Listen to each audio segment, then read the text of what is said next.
Bienvenue à tous, chers spectateurs. Nous vous invitons à vous abonner à notre chaîne X Nouvelles AI pour rester informés des dernières actualités. Merci de votre soutien. Les forces Houthis continuent de tirer des missiles vers le centre d'Israël, avec des explosions entendues sans interruption. Jusqu'à présent, plus de 7 ou 8 missiles ont été lancés, ciblant le cœur de Tel Aviv. Il s'agirait de la 7e attaque, avec des missiles yéménites dévastant complètement un quartier entier de la ville. Les missiles pleuvent comme des météores, détruisant d'énormes bâtiments et les laissant engloutis par les flammes. Les ambulances israéliennes ont signalé des dizaines de blessés parmi les résidents, tandis que le Premier ministre Netanyahou s'est réfugié dans des abris pour échapper à l'assaut yéménite incessant.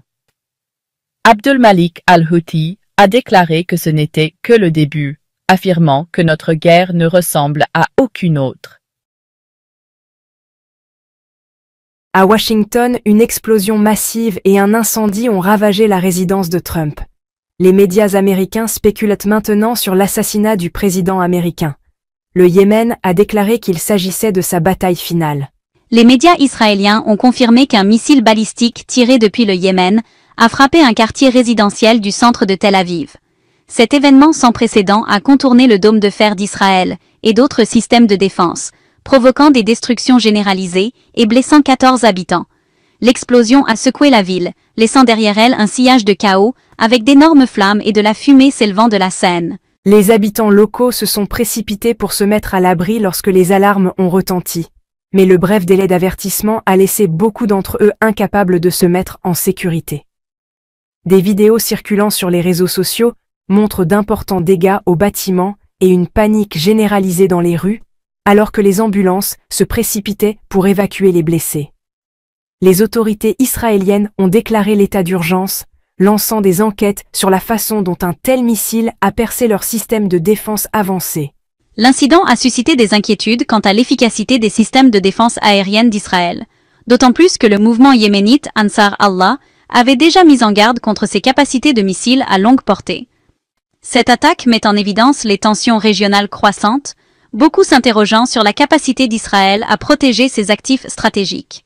Pendant ce temps, à Las Vegas, un Tesla Cybertruck a explosé devant l'hôtel de Trump, tuant une personne et en blessant 7 autres. Le chef de la police de Las Vegas, Kevin McMail, a fait état d'une personne décédée à l'intérieur du camion, ajoutant que l'incident était traité comme une attaque potentielle hautement inhabituelle. Elon Musk, le PDG de Tesla, a annoncé des enquêtes sur cette explosion sans précédent, tandis qu'Eric Trump a confirmé l'incendie près de l'entrée de l'hôtel. Plus au sud, des rapports ont fait état de missiles yéménites visant des réacteurs nucléaires dans le désert du Negev, notamment le réacteur de Dimona, provoquant des incendies massifs et des dommages structurels. On craint une fuite de radiation menaçant les zones voisines, mais aucune victime n'a été officiellement signalée pour l'instant. Les équipes d'urgence travaillent pour contenir la situation.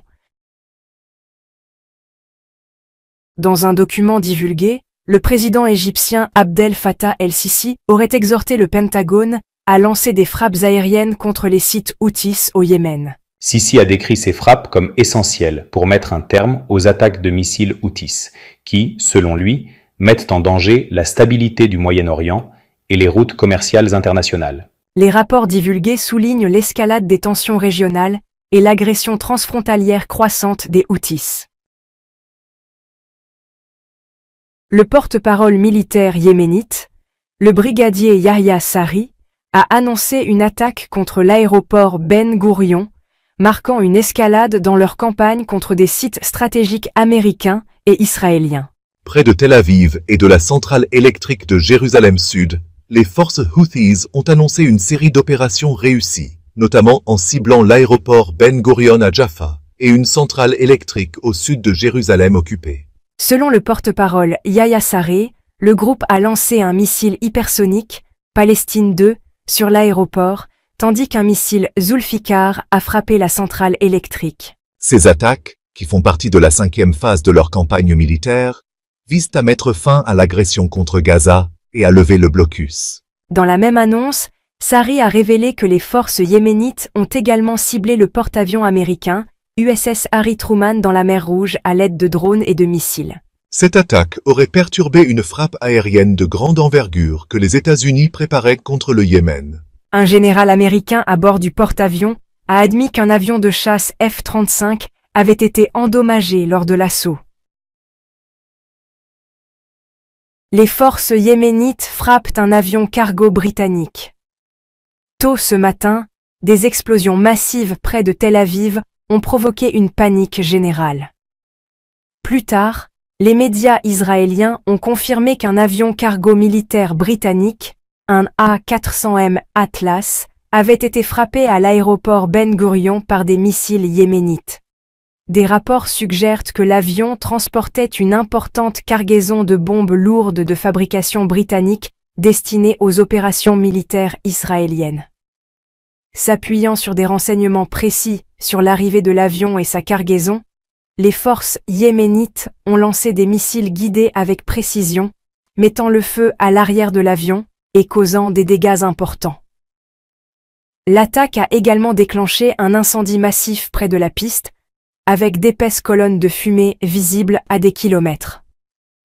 Les forces houthistes se sont précipitées pour contenir l'incendie. En réponse, les autorités israéliennes ont imposé des mesures de sécurité strictes, fermant temporairement l'aéroport et interrompant les vols, ce qui a entraîné d'importantes perturbations dans les déplacements. Aucune déclaration officielle n'a été publiée par les responsables israéliens concernant l'incident ou ses dégâts. Les analystes estiment que l'attaque a été hautement coordonnée, ciblant l'avion alors qu'il atterrissait, envoyant un message fort à Israël et à ses alliés que le soutien militaire extérieur ne restera pas sans réponse. Les forces yéménites revendiquent une frappe contre un avion cargo américain. Les Houthis ont également revendiqué la responsabilité d'avoir ciblé un avion cargo américain à la base aérienne de Nevatim, dans le Negev, à l'aide d'un missile hypersonique Palestine 2. Le groupe a déclaré que le missile avait frappé l'avion avec précision, causant des dégâts importants.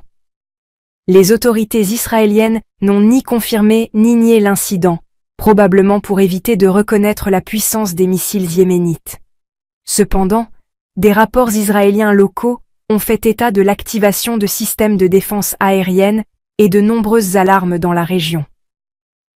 En représailles, des avions de guerre américains et britanniques ont mené des frappes aériennes massives sur les zones contrôlées par les Houthis, dans la province de Hadja au Yémen, ciblant en particulier la région de Bahaïs, dans le district de Midi.